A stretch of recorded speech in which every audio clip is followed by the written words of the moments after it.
Complex और abstract चीजों को पढ़ा करें, मुश्किल चीजों को पढ़ा करें, इससे दिमाग की एक्सरसाइज होती है।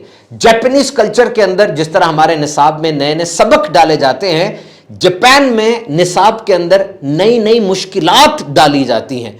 उन बच्चों को एक ऐसा मैथ्स का क्वेश्चन दिया जाता है जिसका उन्हें फॉर्मूला ही नहीं पता।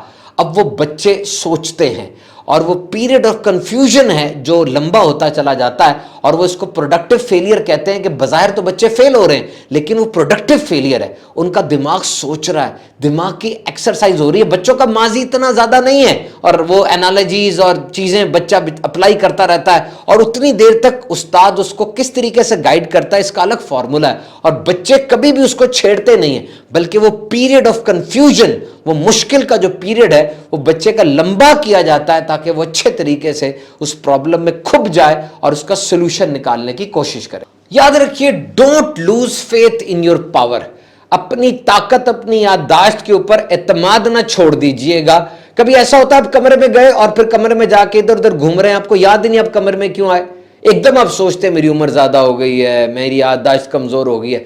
Don't jump on the worst scenario at once.